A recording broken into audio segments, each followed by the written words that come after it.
Hello दोस्तों, आज के अपने इस वीडियो में हम आपके लिए लेके आए हैं भारत में मौर्य साम्राज्य की स्थापना टॉपिक से रिलेटेड कुछ फैक्ट। इससे पहले वाले वीडियो में दोस्तों हमने इस टॉपिक से रिलेटेड कुछ एमसीक्यूज टाइप क्वेश्चन देखे थे। आज हम लोग इससे रिलेटेड कुछ फैक्ट पढ़ेंगे अपने इस वीडियो में। तो आइए देखते हैं। हमारा पहला पॉइंट है, वह यूनानी शासक जिसको पराजित करके चंद्रगुप्त मौर्य ने उसके साथ संधि की। तो दोस्तों सेल्यूकस निकेटर को हरा के चंद्रगुप्त मौर्य ने उसके साथ संधि की थी। तमिल ग्रंथ अहनानूर और मुरनानूर से ज्ञात होता है कि चंद्रगुप्त मौर्य ने आक्रमण किया था। तो दोस्तों जो तमिल है वो दक्षिण में है, तो इसके जो ग्रंथ हैं अहनानूर और मुरनानूर, इनसे ज्ञात होता है कि चंद्रगुप्त मौर्य ने दक्षिण भारत पे आक्रमण किया था। वह जैन मुनि जिनसे चंद्रगुप्त मौर्य ने शिक्षा ली। तो दोस्तों चंद्रगुप्त मौर्य ने जो जैन मुनि भद्रबाहु थे उनसे शिक्षा ली थी और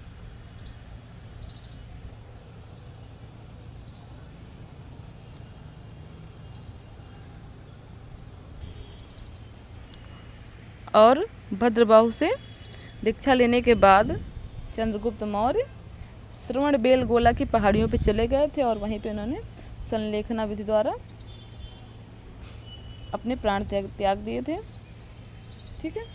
अगला पॉइंट है, चंद्रगुप्त मौर्य अपने जीवन के अंतिम चरण में सिंहासन त्याग कर बन गया था। तो दोस्तों वो जैन अनुयायी बन गए थे, उन्होंने जैन धर्म की दीक्षा ली थी भद्रबाहु से। ठीक है। अगला पॉइंट है, मेगस्तनीज नामक यूनानी राजदूत रहता था। तो दोस्तों जो ये मेगस्तनीज यूनानी राजदूत था, ये चंद्रगुप्त मौर्य के दरबार में रहता था। तो मेगस्तनीज ने ही इंडिका नामक पुस्तक लिखी है। ठीक है। विशाल प्रथम अखिल, ठीक है, विशाल मतलब बड़ा, भारतीय साम्राज्य की स्थापना की थी। तो दोस्तों जो सबसे बड़ा जो पहला अखिल साम्राज्य था वो उसकी स्थापना चंद्रगुप्त मौर्य ने की थी। ठीक है। मौर्य साम्राज्य की स्थापना चंद्रगुप्त मौर्य के पुत्र बिंदुसार को यूनानी लेखों में अमित्रोचेष्ट कहा गया है, जिसका संस्कृत अर्थ होता है। तो दोस्तों जो अमित्रोचेष्ट है इसका अर्थ होता है शत्रुओं का नाश करने वाला, शत्रुओं का नाश करने वाला। वह धर्म संप्रदाय जिसका अनुयायी बिंदुसार था। तो दोस्तों बिंदुसार आजीवक संप्रदाय का अनुयायी था। ठीक है। अगला पॉइंट है, अशोक के ज़्यादातर अभिलेख मिले हैं। तो दोस्तों अशोक के ज़्यादातर अभिलेख प्राकृत भाषा में मिले हैं। डैश युद्ध में हुए नरसंहार को देखकर अशोक ने सदा के लिए युद्ध नीति को त्याग कर दिग्विजय के स्थान पर धम्म विजय की नीति को अपनाया।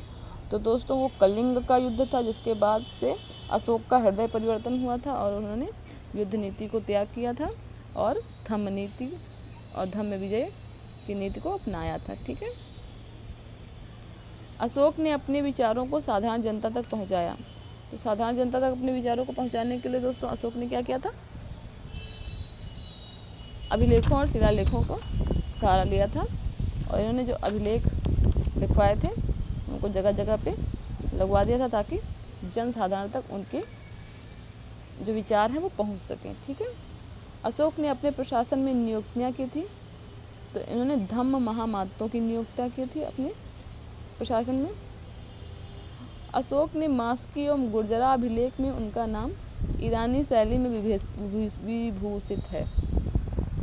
तो दोस्तों जो अशोक के मास्की एवं गुर्जरा अभिलेख हैं उनमें अशोक को देवानाम प्रिय और देवानाम प्रियदर्शी की उपाधि से विभूषित किया गया है। ठीक है। देवानाम प्रिय यानी कि देवताओं को प्रिय। मौर्य वंश का अंतिम शासक। तो दोस्तों मौर्य वंश का अंतिम शासक बृहद्रथ था, जिसकी हत्या उसके सेनापति पुष्यमित्र शुंग ने कर दी थी। ठीक है। और उसके बाद शुंग वंश की स्थापना की। मौर्यकालीन प्रांत उत्तरापथ की राजधानी थी। मौर्यकालीन प्रांत उत्तरापथ की राजधानी तक्षशिला थी, तक्षशिला। रामपुरवा में मिला उत्कृष्ट पालिश वाले पत्थर पर बना सांड, जिसे अब राष्ट्रपति भवन में रखा गया है, बनाया गया था। तो दोस्तों जो ये रामपुरवा बिहार राज्य में रामपुरवा से जो ये पॉलिश वाला सांड मिला है, इसको मौर्य शासनकाल में बनाया गया था। लगभग 2000 वर्ष पहले वाराणसी एक प्रसिद्ध शिल्प केंद्र था, जहाँ श्रेणी थे। तो श्रेणी कहते थे दोस्तों शिल्पकारों और व्यापारियों के संघ को, श्रेणी शिल्पकारों और व्यापारियों के संघ को कहते थे। मौर्य शासक अशोक द्वारा लड़ी गई लड़ाई का स्थल कलिंग वर्तमान में है। तो कलिंग वर्तमान में दोस्तों ओडिशा में है। चंद्रगुप्त मौर्य के गुरु थे चाणक्य। सम्राट अशोक द्वारा प्रतिपादित विचारों की एक समष्टि था उनका धम्म। अच्छे व्यवहार का सिद्धांत एक आदर्श था अशोक का धम्म, ठीक है। अच्छा व्यवहार अशोक के धम्म का एक आदर्श था। आपस्तंभ, बौधायन, कात्यायन, मानव, पाणिनि, पिंगल और याज्ञवल्क्य, ये सब क्या हैं? व्याकरणाचार्य हैं, ठीक है। शक काल की शुरुआत कनिष्क ने की थी 78 ईस्वी में, ठीक है। शक काल की शुरुआत होती है 78 ईस्वी में कनिष्क के द्वारा। चाणक्य को इस नाम से जाना जाता है, चाणक्य को विष्णुगुप्त कौटिल्य के नाम से जाना जाता है। मौर्य साम्राज्य के संस्थापक चंद्रगुप्त मौर्य थे। सम्राट अशोक ने बौद्ध धर्म के प्रसार के लिए श्रीलंका भेजा था अपने पुत्र महेंद्र और पुत्री संघमित्रा को। चंद्रगुप्त मौर्य के प्रधानमंत्री चाणक्य थे। मौर्य साम्राज्य की राजधानी पाटलिपुत्र थी। वह मौर्य सम्राट जिसने जैन भिक्षु बनने के पश्चात सिंहासन त्याग दिया था। तो दोस्तों चंद्रगुप्त मौर्य जिन्होंने भद्रबाहु से जैन दीक्षा ली और श्रवणबेलगोला की पहाड़ियों पर चले गए। इंडिका का लेखक मेगस्थनीज। भारत का राष्ट्रीय चिन्ह लिया गया है सारनाथ स्तंभ से, सारनाथ स्तंभ से, ठीक है। भारतीय इतिहास में पहली बार लोगों के जन्म एवं मृत्यु का पंजीयन किया गया था मौर्य काल में। प्राचीन भारत में कौन सी लिपि दाईं ओर से बाईं ओर लिखी जाती थी? खरोष्ठी, ठीक है, खरोष्ठी लिपि थी जो दाईं ओर से बाईं ओर लिखी जाती थी। चाणक्य का अन्य नाम विष्णुगुप्त कौटिल्य था। किस स्रोत में उल्लिखित है कि प्राचीन भारत में दास्तान नहीं थी? तो दोस्तों मेगस्थनीज की जो इंडिका है उसमें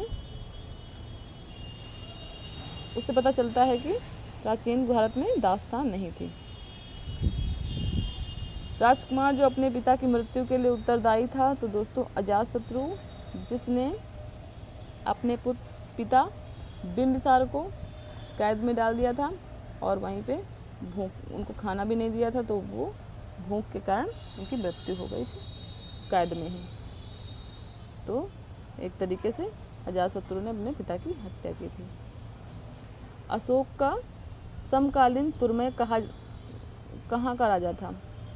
तो जो अशोक का समकालीन राजा था वो मिस्र का था, ठीक है।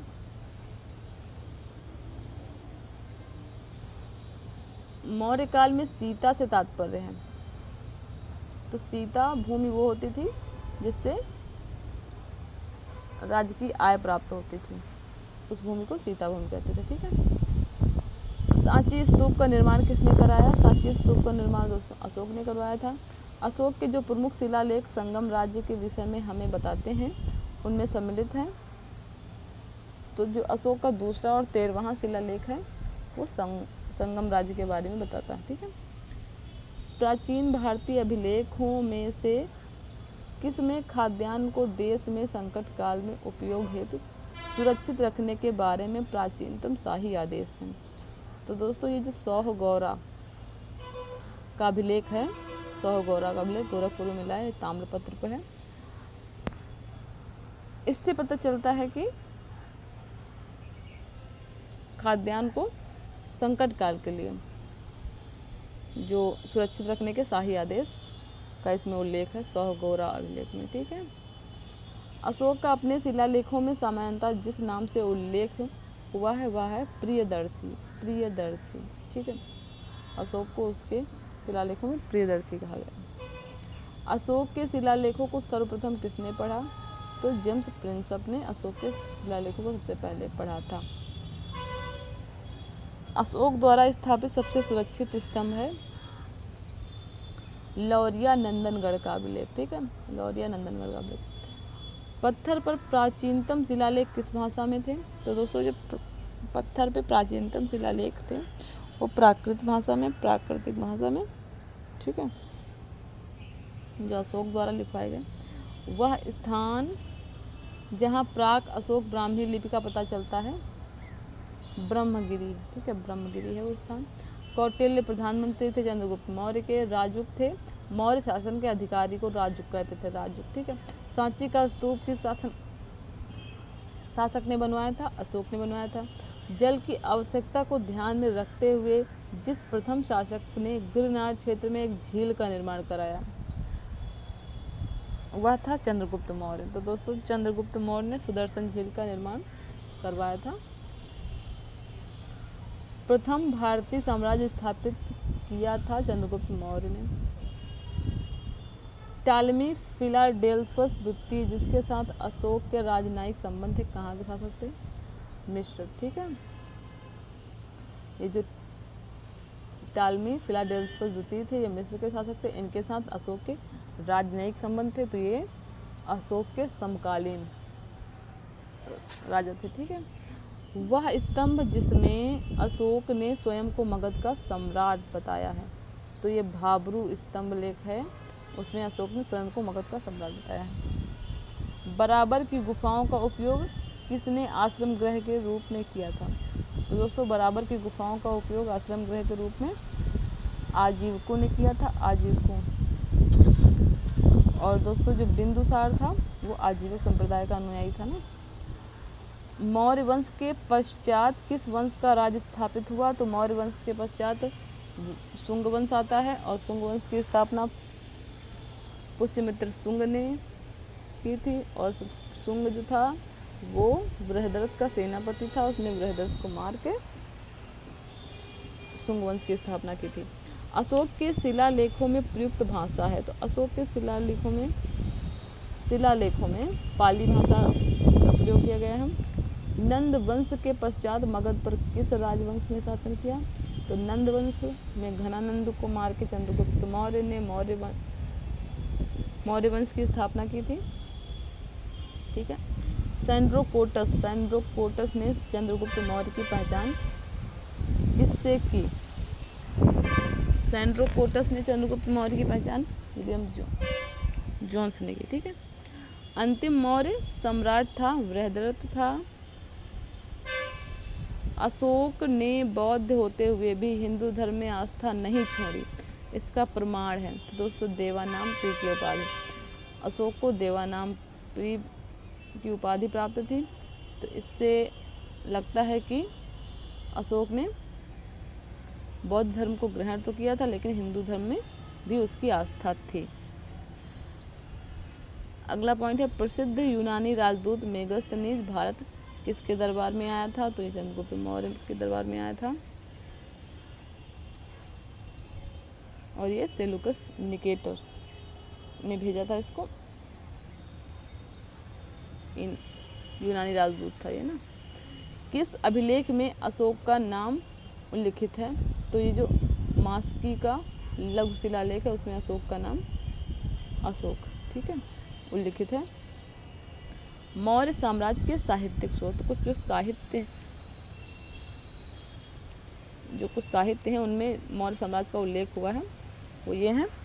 अर्थशास्त्र कौटिल्य का अर्थशास्त्र मौर्य वंश के राज व्यवस्था की विस्तृत जानकारी देता है।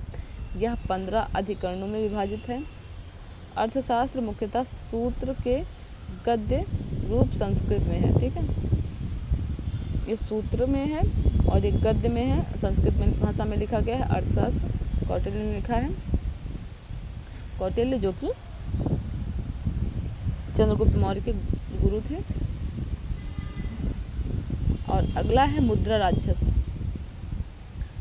राक्षस विशाख दत्त ने लिखा है, और इसमें नंद वंश के पतन तथा मौर्य वंश के उत्थान के बारे में जानकारी देता है मुद्रा राक्षस। ठीक है, अगला ग्रंथ है इंडिका। मेगस्थनीज की इंडिका मौर्य काल के प्रशासन, समाज और अर्थव्यवस्था पर प्रकाश डालता है। तो इंडिका जो मेगस्थनीज ने लिखी, ये मौर्य काल के प्रशासन के बारे में बताता है और इसकी अर्थव्यवस्था के बारे में बताता है। जस्टिन, ये यूनानी लेखक हैं जिन्होंने चंद्रगुप्त ने पूरे भारत पर विजय प्राप्त की, ऐसा बताया है। दीपवंश एवं महावंश, इसके अनुसार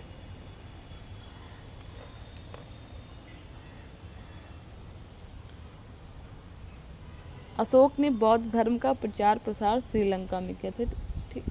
ठीक है, दीपवंश और महावंश में इससे पता चलता है कि अशोक ने जो बौद्ध धर्म का प्रसार श्रीलंका में किया था।